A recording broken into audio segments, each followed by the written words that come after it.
All right, in section 12.2 we use the power rule when we're taking integrals. So when we're talking about the power rule, or the powers of x formula, we're going to extend it. So looking at the rule that we learned in 12.1, integral of x to the n dx is just x to the n plus 1 over n plus 1 plus some constant. N cannot equal negative 1. We'll deal with when n equals negative 1 in the next section. We want to extend this to the powers of a function of x, not just x, but a function of x. So to do this, we must understand the symbol dx. Recall in section 9.3, rates of change in derivatives, that the derivative of y equals f of x with respect to x can be denoted dy dx. As we see, there are advantages to using dy and dx as separate quantities, whose ratio dy over dx equals f prime. Now, if y equals f of x is a differentiable function with the derivative f prime equals dy over dx, then the differential of x is dx and the differential of y is dy, where dy equals f prime times dx. Now, where did they get that? They just take this guy and they multiply both sides by dx. When you do, you get f prime times dx on the right, and when you multiply this times dx, it cancels with the denominator. So you basically find dy equals f prime dx.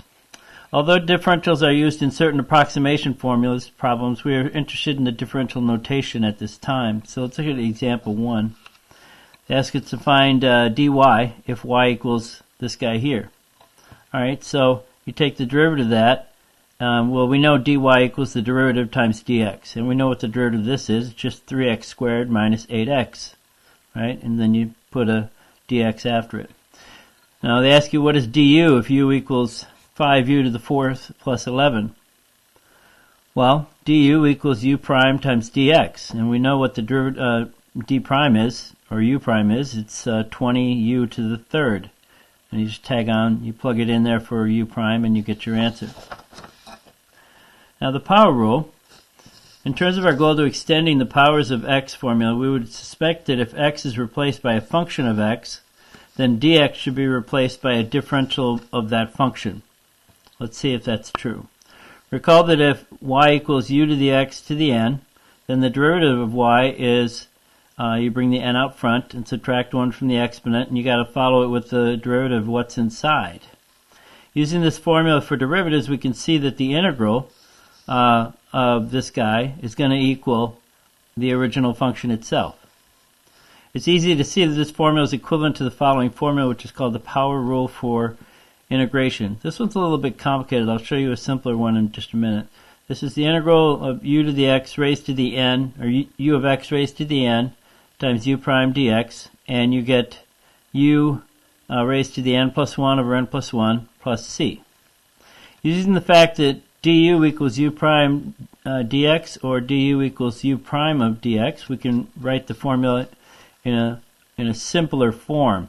If u equals ux, then the integral of u to the n du is just u to the n plus 1 over n plus 1 plus c. Alright, so basically you can take the integral of some function raised to a power. If you line up this guy right, this guy is your derivative of u. Alright, so this has the same form as the original formula that we were using in the previous section. So let's look at example 2. Evaluate this guy.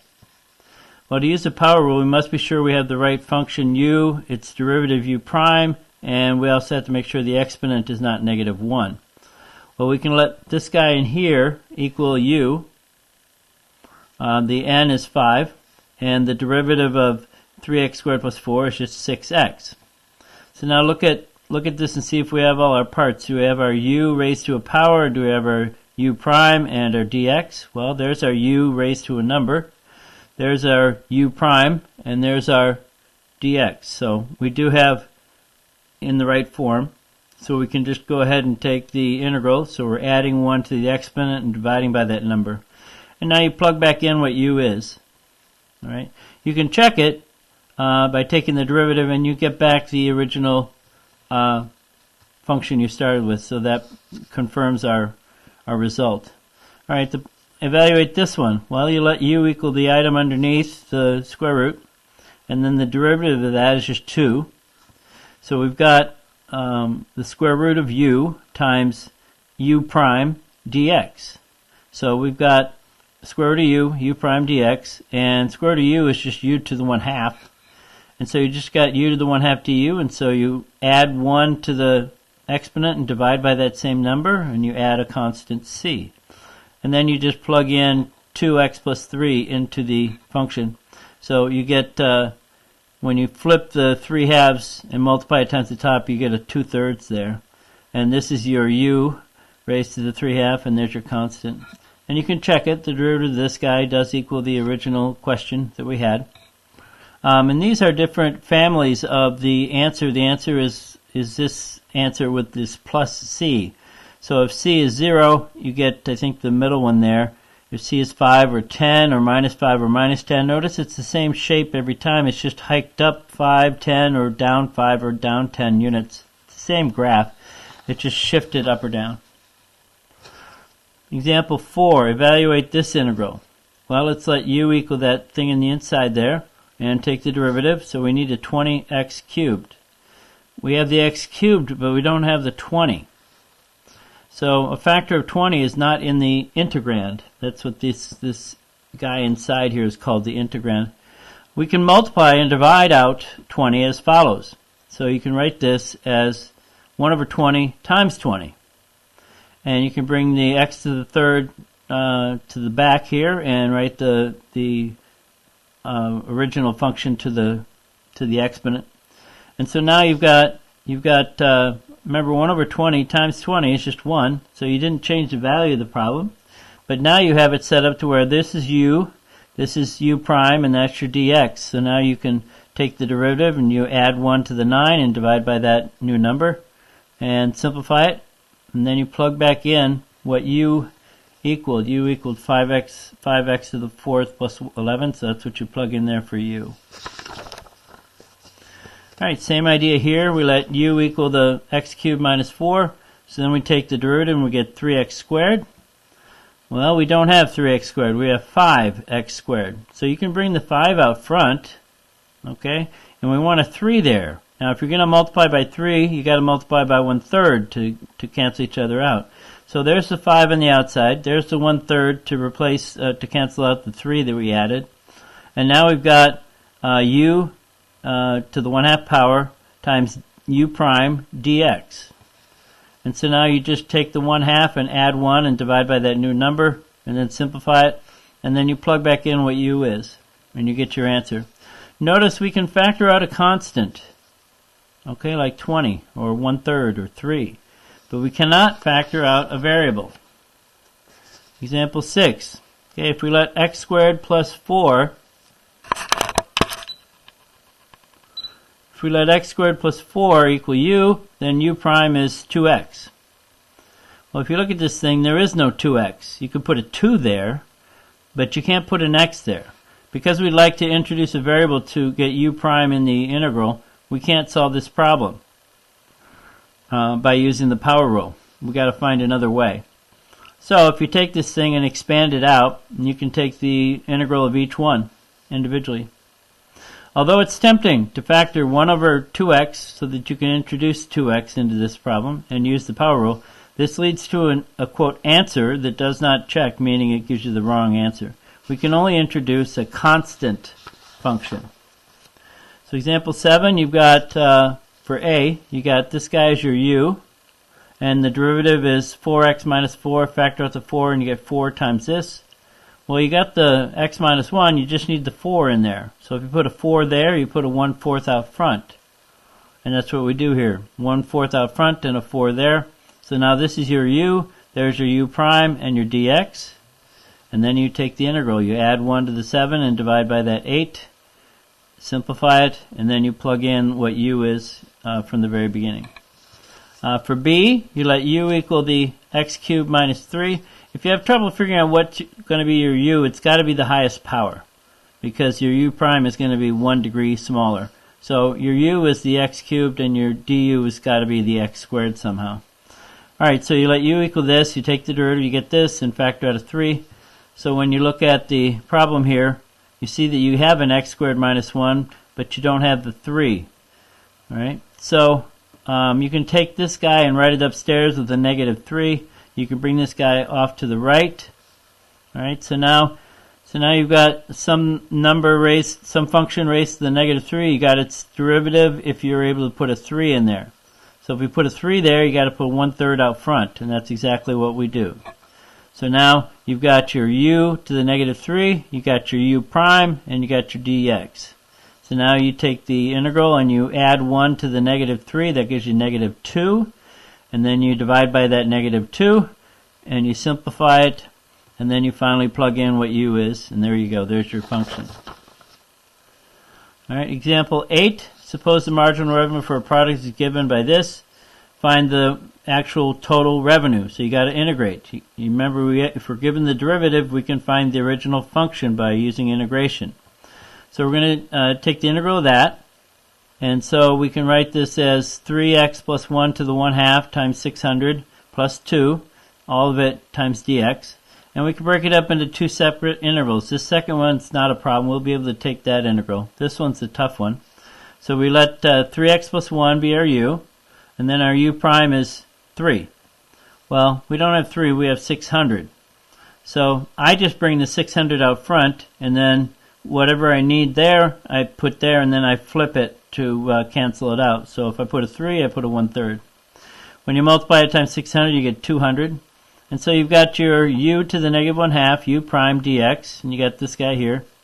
And so you just add 1 to that number, and you get 1/2 exponent, divide by 1/2. And when you integrate 2 dx, you just get 2x. And so when you flip the 1/2 and multiply it times the 200, you get 400, square root of u. And you plug in what u equals, and you got it. Now they want you to figure out what C is here, and we know that when you sell 0 items, you have 0 revenue, so you can plug 0 in for x, and it should equal 0. And when you do that, you end up getting 400 plus C equals 0, so C equals negative 400. So you can write the function in a very specific way. This is your general integral. This is your specific integral, where you're able to figure out what C is. Example 9 says, which of the following can be evaluated with the power rule? Well, if you let this guy on the inside be your u, you got to have an 8x. So that one has an 8x, and that's fine. Same thing here. You got to have an 8x, and you have an x, so you can introduce an 8 there. It's not a problem. This one is going to be derivative is 8x, and you only have the 8. Now that's the trouble. You cannot introduce x here, so C doesn't work. And then D, same thing. You don't even have an x or an 8. You have nothing there. So C and D don't work. Example 10. Which of the following is equal to this guy here? Well, you've got this guy, and hopefully this is your u prime. So this is derivative is 6x squared, which is what that is. So you're just taking the integral of that. So you're going to take this guy to the negative 1 over negative 1. And that's what C is. Number 11, true or false? Constants can be factored outside the integral sign. True. Number 12, evaluate each one of these guys. Well, we're going to let u be x cubed plus 9, and that means u prime is 3x squared. So on the first one, we don't have to do anything. Second one, we're going to have to introduce a 3. And same thing, well, this one we'll have to do a different way. So the first one, you've got it set up already to where you've got u and u prime dx, and so you just integrate that, and you get u to the 6 over 6, which is put in your u, whatever u was, and you got your answer. Then this one, you got to introduce a 3, so when you put a 3 there, you put a 1/3 out front, and that's what we do. So now when you integrate this, you get this guy to the 16th over 16, and when you simplify it and plug in what u is, you get your answer. Now this one, like I was saying, you can't do this one because your derivative should be 3x squared, and it's only x. Your derivative is not possible for this one, so you got to find a different way. So now if you multiply x cubed plus 9 times x cubed plus 9, you get this guy, and then you multiply it times the x as well, and you get that guy, and now you can integrate each individual term, and you get your answer. So what are the rules that we know for integration? First, we know that if you just take the integral of dx, you get x. The integral of x to the n, it's x to the n plus 1 over n plus 1, plus some constant c. The integral of u plus v is the integral of u plus the integral of v. Same thing with subtraction. Integral of a constant times f is just constant times the integral of f. And this is the power rule for functions that we just used. If you got the integral of u to the n, u prime dx, then you can just go u to the n plus 1 over n plus 1 plus c. Alright? So note there are no integration formulas that correspond to reversing the derivative formulas for a product or a quotient. This means that functions that may be easy to differentiate can be quite difficult or even impossible to integrate. Hence, in general, integration is a more difficult process than differentiation. In fact, some functions whose derivatives can be readily found cannot be integrated, such as this one and this one. In the next section, we'll learn to add to this list of basic integration formulas by reversing the derivative formula for exponents and logarithms. So let's look at the similar WebAssign questions. So question 3, you're taking the derivative of this, and so you just take the derivative of 7q and you get 7. You get 4 times the exponent, subtract 1 from the exponent, you get that, and you can rewrite it that way. There you go. This one you're trying to integrate, and you let u equal the inside, let u prime be 15x squared, and so it's already set up nicely for you. That is your u prime, that is your u, and that's your dx. So you get u to the 4, u prime dx, so you get u to the 5 over 5, which ends up being 1/5 times whatever u was to the 5th power plus some constant. And they ask you to check it, and you can take the derivative of that guy, and you do get the same answer. Question 12, you let this guy be u, and let that guy be u prime, and so you got u prime, and dx, so now you're ready to integrate. You add 1 to the 4 and divide by that 5, and then you plug back in your u that you defined in the very beginning of the problem. 13, same idea, 7x to the 4th plus 12 is your u, so your u prime is 28u cubed, and we have a 4x cubed, so we need 7 more. We need 7 there, so you can put 1/7 out front and times by 7 here, so that'll give you your 28x cubed that you want. So now you got u to the 3rd, u prime dx. 1 over 7, u to the 4 over 4 plus c, and that gives you that, and now you plug back in the number that you want there. So 15, this is your u, and your u prime is just 4. So I bring the 7 out front, I introduce a 4, and I multiply by 1/4. So now I'm ready to just take the integral, and I get u to the 7 over 7, and I plug back in my u. Alright, with this one, here's your u. Again, your u is the highest power, and your u prime is this guy, and it's basically that guy with a 4 in front. Well, you can bring the 2 out front, and then put a 4 where you need it, and a 1/4 out front. And now you've got your u to the minus 5, you got your u prime and your dx. And so you add 1 to the minus 5 and divide by that minus 4, and then simplify it and then plug in what u was equal to. 25, you got u, and you got, well, u prime is 3x squared, and here you got 3x. So we can't use the power rule. Power rule doesn't work here. So what are we going to do differently? Well, we can multiply this out, multiply it times 3x, and we get this guy here, and now we can integrate each individual term. This one, you got your u is that guy, and your du, or your u prime, is this. Well, you've got that part, you just need a 3 there. So if you put a 3 there and a 1/3 out front, you're good. So now you've got this guy to the 1/2, you got your u prime, your dx, so add 1 to the 1/2 and divide by that number, plus c, and then substitute in what u is equal to. 33, we let this guy be our u, and we figure out our u prime needs to be 4 times x cubed minus 1. Well, you got the x cubed minus 1, you just need a 4 there. So let's bring this guy upstairs and write it with a negative exponent. Let's move this guy to the right. So now we're looking at u to the negative 3, u prime dx. And you need a 4 there, so if you put a 4 there, you got to put a 1/4 out front. Now we've got it in the right form. We integrate, we simplify, we plug in u. Alright, 37. If the integral of f of x equals 7x minus 13 to the 10 plus c, find f. All they're asking you to do there is just take the derivative. So you bring the 10 out front, subtract 1 from the exponent, times the derivative of what's inside, and you get 7x minus 13 to the 9. Alright, this one says a family of functions is given together with the graphs of some functions in the family. Write the indefinite integral that gives that family.